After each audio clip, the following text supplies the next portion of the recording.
everyone. Thank you so much for joining the first session of the Impact Stage, the Future of Impact Startups. Now, before we begin, let me start with a quick introduction about what is Impact Startup and also about the Impact Startup Association. So Impact Startup is a startup that creates impact on the society while achieving sustainable financial growth. They have to have an intention to create positive impact on the society and also measure the impact through a set of impact indicators. It also has to engage with business activities to ensure impact. Now, back in 2022 December, we have set up an organization called Impact Startup Association. This is an organization to basically support impact startups like Near Me or Ferment Station to thrive further. And we started quite small, but thanks to all this interest, now we have 83 impact startups, that's members. Sorry, am I howling? Yeah. Am I audible? Okay. Yeah, which more than tripled since establishment. The activity is sponsored by 11 companies, including Japan's leading corporations and also financial institutions. Now, with this quick introduction, let me also introduce myself and also then hand over to the two panelists. So again, my name is Haruna from Koichiro and Company, head of corporate planning, and also board director of the Impact Startup Association. Koichiro is a company extending financial inclusion across the globe and considered one of the impact startups in Japan. Now let me proudly present Koichiro Takahara, Near Me CEO, and also Lina Sakai from Ferment Station CEO, who are both top runner impact startups of Japan and also member of the Impact Startup Association. All right, so now I'll hand it over to you, Ko, so that you can present your own company, and then I'll hand it over to Lina to explain about your company as well. Okay. Hi. All right. Good morning, everyone. I'm Ko Takahara. I'm CEO of Near Me. So Near Me is a social design company solving mottainai by ride sharing. After college, I really wanted to make an impact to the society through technologies in a global company and then a Japanese leading company aiming to become #1 in the world. When I lived in the US and France in previous company, I realized that many things or activities in my daily life is really close to local ecosystem.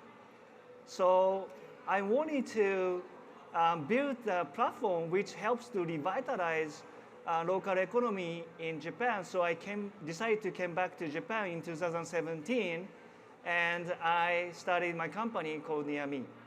So we have now about 27 experienced and diverse team members.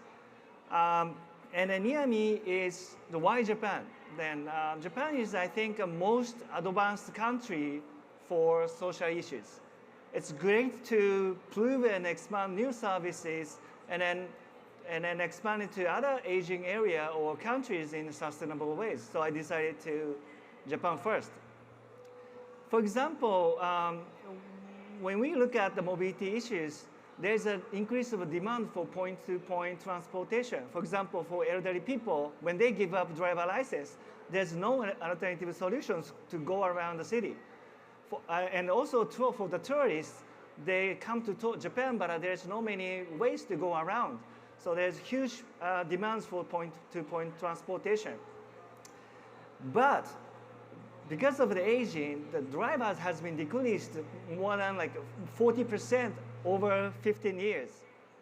At the same time, there's a requirement for the carbon action. So there are huge issues to go around for the mobility issues. On the other hand, taxi has a huge potential to be utilized. Actually, we have more than 230,000 taxis available. But again, 40% has been decreased over 15 years. But more than 50% is not being used, empty. And then only 1 passenger per ride for the trip. So I thought that we can utilize more existing asset by using AI and the technologies. So I decided to help taxis transformation from private to public usage by ride sharing. Actually, ride sharing has two meanings. One is ride hailing, which regular drivers use their own cars. And the other one is the ride pooling, which is to share one vehicle with multiple groups. So to maximize the transportation capability, we need to do both ways, quantity and quality. For the quantity part, actually there is a huge discussion about tax deregulation and ride hailing. But what we can do right now is actually quantity, which is ride pooling. So Niami is doing this part, ride pooling. Actually, the quantity is not perfect to optimize the demand and supply, because if you increase the quantity drivers at the peak, the surplus happens, right? And then if it is not enough, shortage happens. So there is always dilemma of the demand and supply. And when you look at also the future mobility, so depopulation in Japan and the requirement of carbon action, the future mobility is also should be more like a ride pooling. So again, to think about the future, the ride pooling is also the good option to do right now. So that's why my thinking of this mobility issue is we have a baseline, a lifeline as the taxi, and then we should leverage existing access as much as possible. I think we can generate more than 6 times of the capability within the existing assets. And then we need also the ride hailing if there's not enough by doing both taxi, increase of taxi and ride pooling. So let me give you one example of what we are doing exactly right now. So we do airport shuttle service. You can go to airports door to door and on demand based on your flight number. So actually you can go to airport only $20 per person, which is much cheaper than taxi and much more flexible than bus. So the business model is that's why we utilize a taxi, which is already available, and then we match both sides, demand and the supply. We act as a travel agency as a business model. So the user is very simple to start our service. So we provide a web service and an app. So the user just enter destination and trip information with your flight number, and then you place an order, you receive the confirmation mail, and one day before your flight, you receive the picking time, and on the day of the trip, just enjoy your ride. So it's very simple. We start as the first service, and also our value proposition is very unique. So again, we leverage taxi assets, and we provide a pre-booking service by ride pooling. Then we can provide a sharing service, which it's good for user to reduce taxi fee and easy to scale, and it's good for the environment. So after matching people going the same direction as a one group, we send the customer to the taxi companies and even taxi hailing apps. So that's why our position is very unique too. So we have now more than 700,000 users available, already used, and we have more than 80% of travelers coverage through their service, which will generate 20 to 30 billion market in the future. So based on our platform built by airport service, now we can provide to the other scenarios like for the travel agencies and the corporates and even like local governments. So now we provide our systems built by airport shuttle. We provide on-demand the bus system to the local government. So through the Niami service has been expanding based on the platform built by airport shuttle. We started from the airports, now expand to the golf and the travel shuttle, and then the town shuttle, which is more like a daily basis.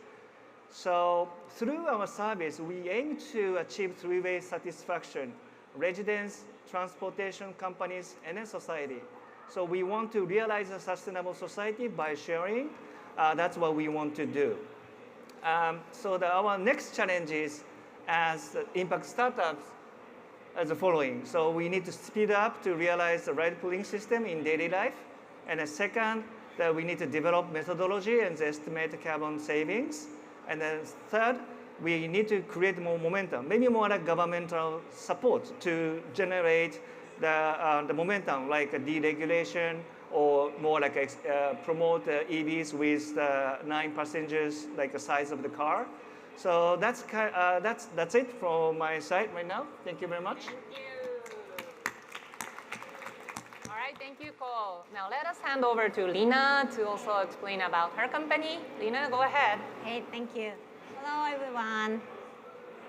I'm Lina from Ferment Station, and I'm going to talk a little bit about what we do, and also mention about our trial to being like impact startup. But actually, we have a booth out there, like Environmental Area 09. So if you need more information, I'm happy to talk more later.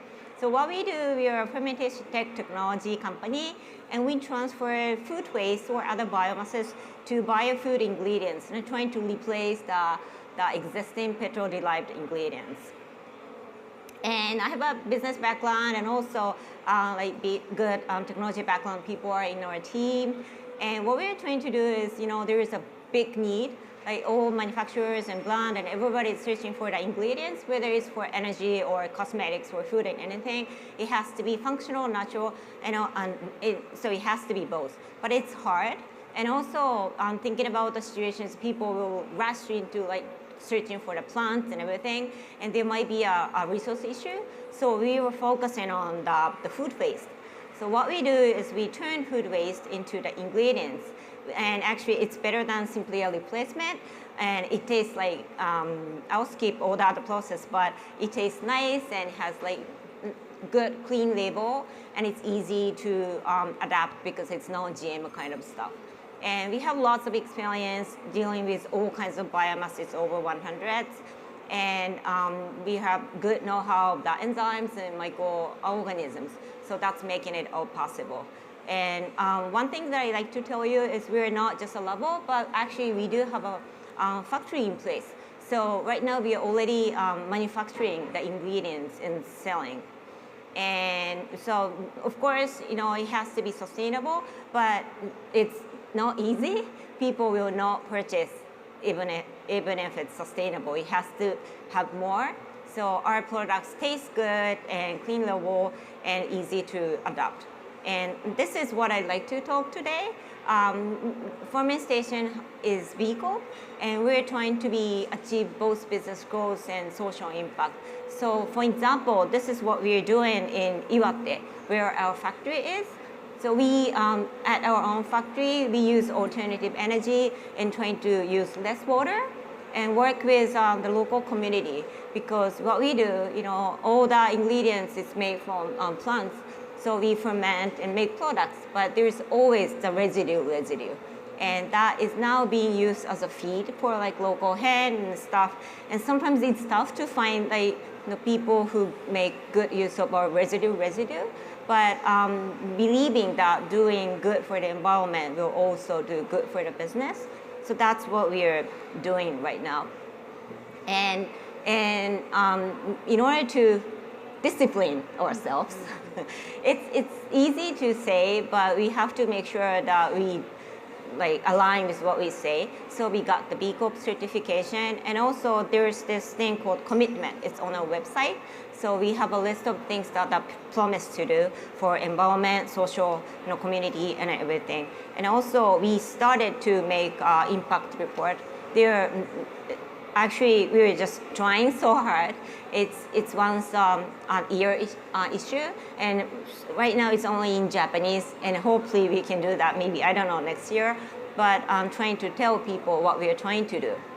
And this is just some of the examples that we are doing right now that relates to the social impact related issue. Is that what we are trying to do is try to save food waste and utilize farmland, and there are other stuff as well written here. But today I'm so happy to talk about what it means to be an impact startup and here have the discussions. Right, great. Thank you so much, Lina. Big round of applause. Thank you. All right, so now we'll jump into the panel discussion. We have 3 themes to talk about today, starting with global and local. Now, the background to this question is, okay, I might be a bit biased, but typically startups, like tech startups, for example, I think the aspiration is, they start local and then they want to go global, yeah? We want to grow big. We want to have high valuation. That's very natural. But then impact startups, I think, can be slightly different. Because they are so impact focused, the way that they see the problem, the issue statement, and the way that they define the market could be quite unique. Now, I think Near Me focuses a lot on Japan's local issues, whereas I think Ferment Station focuses more on the global market.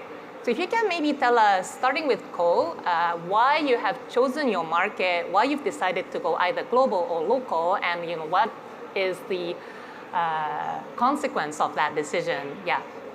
Yeah, so in the previous company, I lived in US and France, and so I really wanted to make an impact, more like a daily life. So when you look at impact for the daily life, so it's more like a local, right? Because everything is done in the local, and so then I realized that, for example, Uber Eats, Uber Eats is like a real local business. They focus on the market in the local and then expand it to the other areas, maybe in the different countries. Yeah. But they build it in the local first, and then region. I don't know what to say, but it's like in a closed area, and then expand to the other countries. Right. So I thought to make an impact for the daily life, I think it's more scalable to start from the local, and then create the platform, and then to expand to the other areas. That should be the more scalable in terms of to creating the tangible impacts to more like a daily life. So that's why I chose local to start. I see. Very interesting. Before we go on to Lina, I want to ask, what is your aspiration about globalization? So now you focus on Japan's very specific topic in the rural areas. Do you aspire to go global and focus on similar issues in other countries, or do you want to stick to Japan? I'm not. First of all, I'm not stick to Japan. So again, after building the platform in local, and then I want to use the platform to other countries. Right. So region by region, not country by country. Right. So my aspiration is to build a platform in a region and then expand to the other country. Maybe the problem is different. For example, in Japan, as aging society, it's more like problems for elderly people. But when it comes to more like Southeast Asia, population is increased. It's more like a problem is more like maybe traffic jam. Probably. But I can apply the same system to the other region to solve different problems. That's what I'm thinking, to go global after scale in Japan first. I see. Yeah. Very interesting. It's a very unique way of globalization. Cool, thank you. Lina, how about you? I think you want to focus more on the global market, especially like US, EU kind of market. Maybe you can tell us why? Okay, yeah. And actually, I was supposed to talk a lot about being global, but realized that we have similar situation too, because we have a factory in Iwate. It's so local. So in Iwate, we kind of set up ideal community. Right. So that will be like a base case for us. And we may apply, it's already done. So we may start applying in other areas too. But right now, my intention, and we are really looking at the global market, especially in US and maybe EU, France. And it's because what we're making is sustainable regenerative kind of ingredients. There's not enough market, unfortunately, in Japan.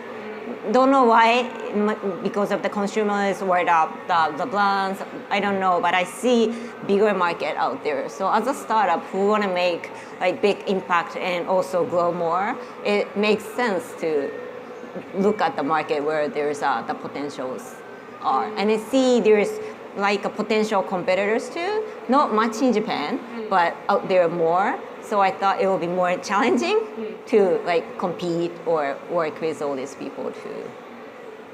I see, I see. Thank you so much. When you go global, sorry, I'm diverting a bit, but does the B Corp certification help you in any way? Because Gojo is also actually interested in getting this B Corp certification, and I think many of us here are also interested about B Corp. So you can tell us your experience about B Corp and how that has maybe helped you in many ways. Yeah, thank you for asking. It helps a lot. Oh, wow. Yeah, that's what I think. But maybe it's because some of the business is related to like consumer business and also beauty business. So when we got B Corps, almost nobody knew. So it was like silent in Japan. But out there, I went to UK and France and introduced myself, and they see the logo and they're like, "Wow, you're a B Corp." And and sometimes we meet like B Corp friends startups. We get to know each other so well, and also it's good for a business because people are so much worried about like being greenwashed, but it's kind of tough to get the B Corp. So it sometimes gives them the relief that they think, oh, maybe this company is okay. Like, so may not be like a really good thing, but it's really helping. And also jumping into the really nice community. Like, this impact startup community is also helping me a lot, but similar thing is happening for the B Corp community. Give you the one example I experienced for B Corp. So in a previous company, Rakuten, I managed a company acquired by Rakuten in US base. And they actually was certified as B Corp. That was 6 years ago. And that was good, not only for like external awareness or kind of the good looking, but also it's good for employees to engage to the company more, because it's like, oh yeah, my company is doing good things, right? Okay. And then proud about proud of themselves. I think that through the being corp, being corporate, B Corp is also good benefit to the employees. That's what I thought, like through the process to become a B Corp in US company. Do you agree? Yes, it does help a lot. It's sometimes hard to say that we're trying to achieve both business growth and social impact. But B Corp, there's a like list of things that we should do, or they encourage us to do. So, for example, we get a nice good points when we have like parking lot for a bicycle, because it saves like extra energy. Right. And they're like, they get excited. I'm coming by bike, and it's like incentive. That's nice. And it feels. I don't know how to say in English, 褒められること。It's something that people don't award you much, but then you're kind of not rewarded, but kind of recognized for it. Yes. So we can say we're so proud to be a B Corp, and I think it's doing good. Wow, that's very encouraging to hear. I'm not hiding that process itself is very intense, by the way. It requires a lot of work, but still it looks like it's quite rewarding. So yeah, we'll also strive to try to get B Corp certified. All right, so moving on to the next topic, which is another very unique aspect of impact startups. Now, impact measurement and management, typically we say IMM in Japan. This is one of the must-dos, I think, for impact startups. So basically, when you claim yourself an impact startup, you have to be able to claim what the impact is and be able to measure it so that you can quantify it. Now, having said that, I also understand this is very, very challenging. There's no set framework on IMM anywhere. You have to customize it for yourself. The data itself is usually not readily available, so you have to create your own new data set, make sure it's consistent, and then keep reporting that to the public so that people understand about what impact you're making. Now, Gojo also has impact measurement framework. We've been doing it for several years, but have a lot of challenges. I want to hear from both of you, what is your current status of impact measurement and management, and what are the challenges you're facing, and how you plan to overcome that? Lina, do you want to start this time? Okay, yeah. We are trying right now. And if there's anybody interested in this kind of things, you should definitely go through the Gojo report. It's great. I've been going through like so much. I saw like the YouTube videos. It's so hard, especially in Japanese. It's almost impossible, to get lots of information. True, yeah. Yeah, and it's difficult. But right now, what we're doing at Ferment Station, we got B Corps, and we have like commitment. and we are making the impact report twice. But by writing the impact reports, we realized that we are just saying the things we are doing, and there is no like goal setting or we are not even sure, what we should really target. Because our business is a bit complicated. It's not like making one product, trying to solve one issue. Right. So it always relates to like environment and community, and it's like we're trying to solve so many issues doing one thing. And realize that it's nice to say that, but we don't have like a clear goal right now. So we decided to work with like outside consultant. They've been really helpful and just started working, but we will try to finish making the logic model and decide the KPI, the social KPI. So we just started. It's tough. It's tough. In what way is it tough? Is it the framework itself or the data collection, analysis, all of that? Maybe data analysis tough part will come later, but now it's more like thinking, really trying to brainstorm, and we should not make mistake, but we don't want to change like next year, right? So getting ideas and giving me a lot of pleasure actually right now. Right, I really kind of sympathize on that because I really think, like investors typically outside, they really want consistency. So they want to stick to like certain KPIs and keep us reporting. Whereas the reality of impact measurement is actually, things change, right? Things change over time, and you start finding, well, actually this might be an important thing to track. And the framework itself is kind of a living document, it just keeps changing. So how do we keep that consistency while making sure that it's up to date, and adopting the reality is something that Gojo finds also quite challenging. So now actually we are also kind of revamping our logic model. Oh, we gotta learn that. Yeah. So I think we will share, the knowledge between us. So I totally kind of echo what you're saying. Now, Cole, for your part, how is impact measurement in your company? Yeah, we are also working on it. So what we do is, again, we kind of shifting from the solo ride to shared ride.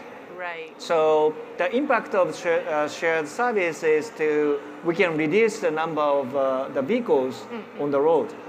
So we already developing the methodologies, how much we can reduce the carbon through our services, shifting from the solo ride to the shared ride. And then also, I want to also creating a momentum to shift from the gas to EVs through our service, and then make it more the larger van with EV. So those are a combination of the hardware side and then the service side makes kind of complicated, but we want to create a methodology to show the impact through our services by ride sharing. So there is not many, how can I say, the examples around the world, actually. So there is lots of the methodology when they shift to the EVs, easier than like shifting the service, like custom the people to shift to the shared service. So that's a challenge, but we are working on it. I see. So your primary impact that you want to communicate would be like CO2 emission reduction. Correct. I see.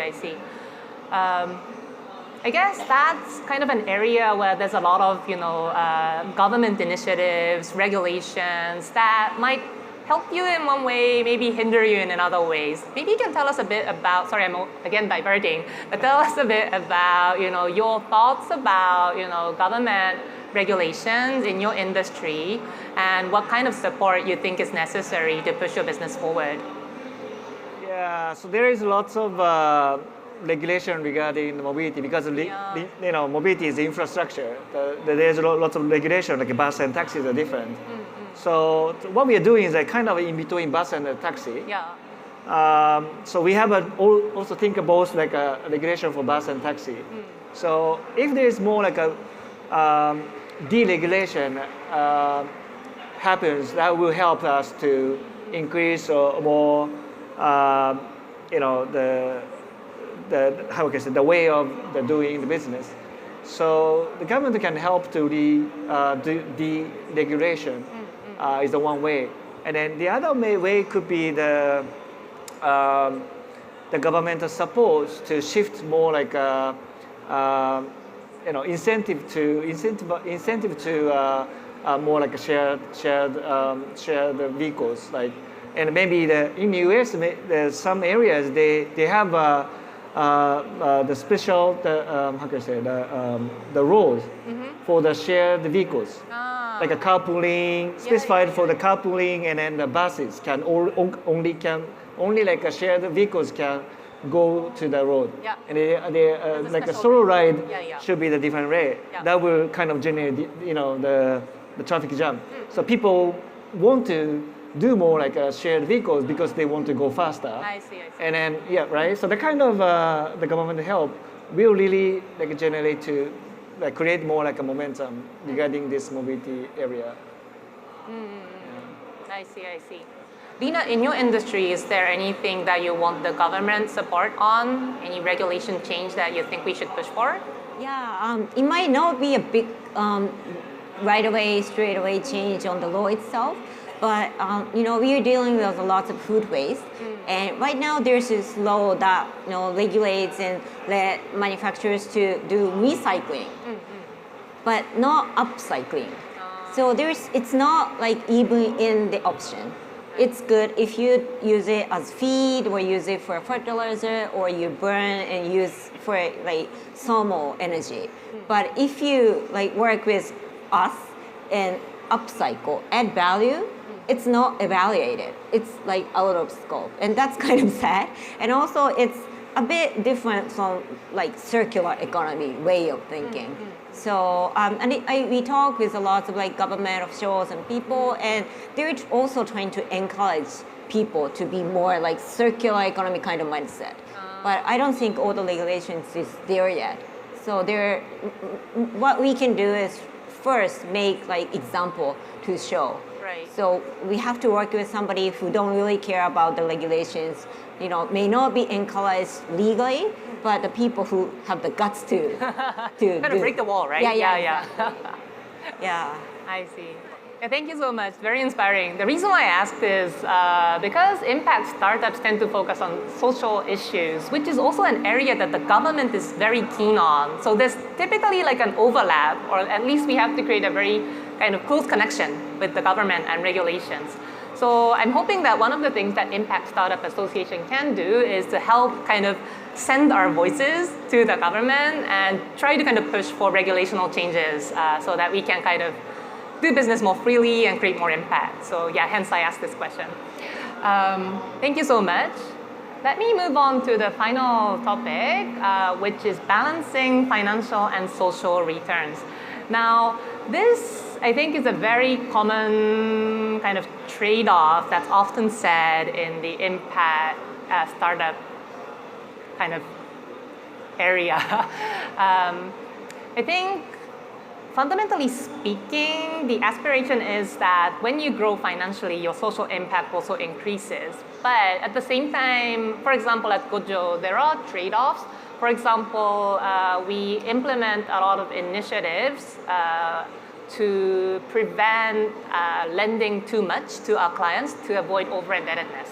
Now that requires a lot of training to the staff and awareness increase of the clients, education, etc. So it's additional cost, but it's necessary to avoid negative impact. So I think it's also a reality that there's some trade-off, whereas there's also aspiration that actually impact and social impact and financial impact can both thrive together. So I wanted to hear that story from both of you, how you see this balancing of financial and social returns. Do you think it's easy? Is there any challenges? What do you think of this topic? Yeah, maybe starting with Lina. Okay, yeah. This is the question that we hear all the time, right? Yeah, right. Like whenever we meet anybody or do give lectures and talk with almost anybody, like from investors, and so far I've been saying I don't see as much problem. Okay. But but maybe not. So now, we are like scaling a bit, but in order to like achieve this level, more people will come, and there might be a change. But so far, what's happening is it's because of the business that we do, I think. So it might not be applied to other like kind of business, but what we do is because we are trying to add value to the waste itself.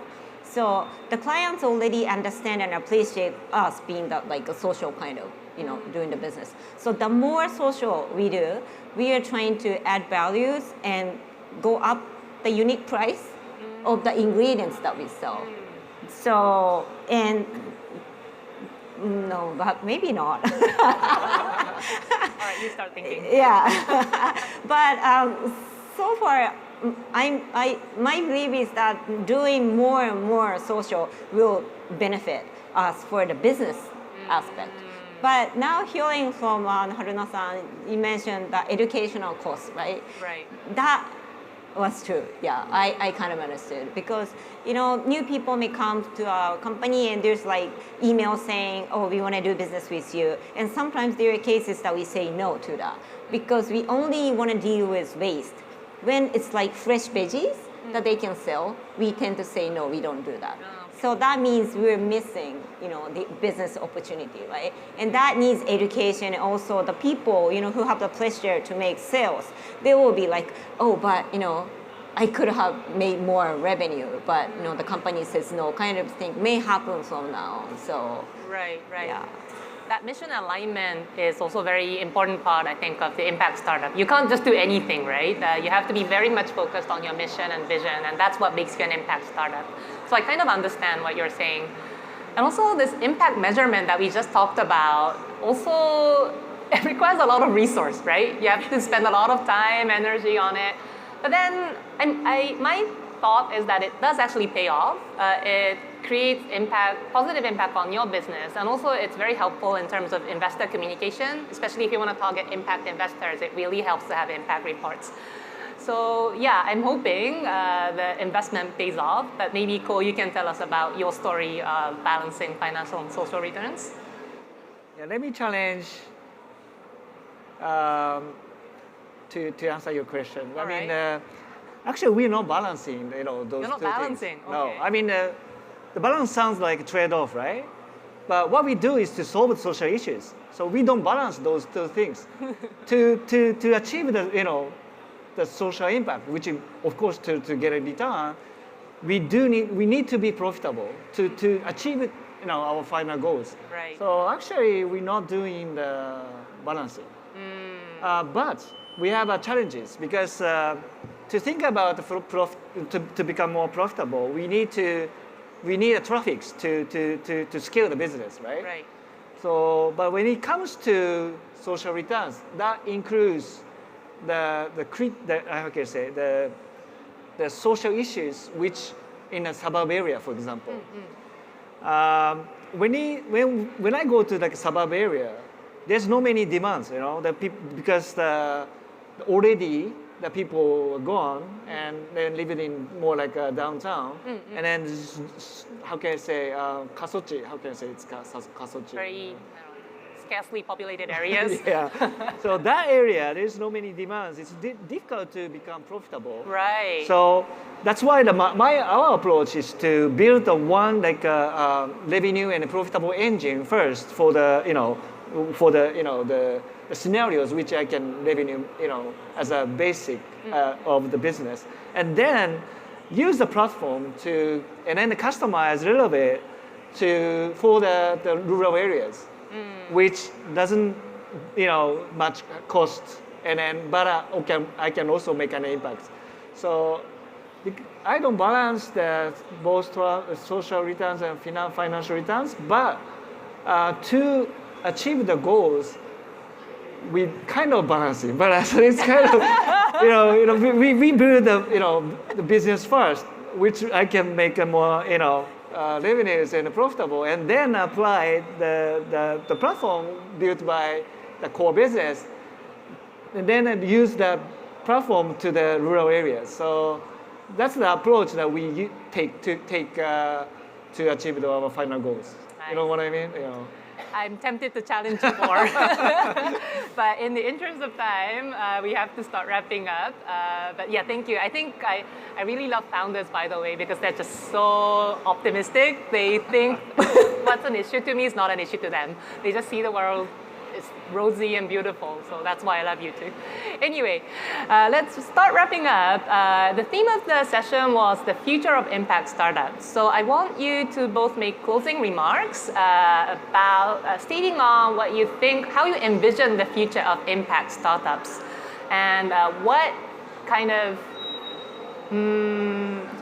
what basically needs to happen for impact startups to thrive. You have your answers? Could you say that again, please? For All the right, question? so basically how you envision the future of impact startups and what is necessary to make that future realize.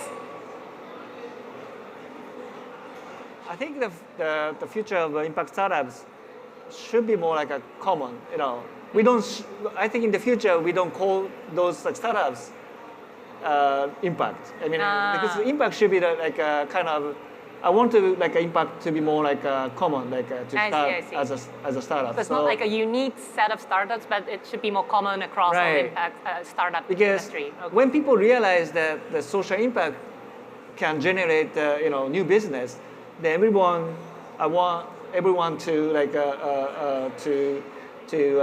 start a business for the impact. So. Again, Japan is the most advanced country for social issues. Right. So I want like global startups come to Japan to prove that for the impact. So I want more like startups to be more like impact startups to be more normal or it's common in the future. I see, great. And also the kind of global startups coming into Japan would also become probably a big trend. I fully agree on that. Very interesting.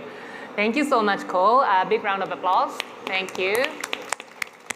And then finally to Lina, your closing remarks. Yeah, thank you for this opportunity. And the people in impact startups tend to be, as Haruna-san mentioned, really like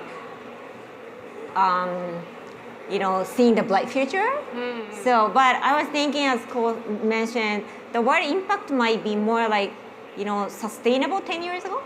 Like when I started my business 10 years ago, almost nobody really appreciated what we were trying to do. Like, being sustainable, never make money kind of thing. But look at this, everybody's talking about like sustainability, that we know that it's important. Right. So the similar thing may happen and hope to happen to like impact phrase. But in order to achieve that, maybe we will have to make money and do business and be profitable. That's so true. Yeah, and to prove that we can do this, and it makes sense. And we need support from all these people. So thank you very much. Great, thank you so much. Okay, so thank you everyone for joining. Again, please give a big round of applause to the two panelists. Thank you so much. Please close the session. Thank you.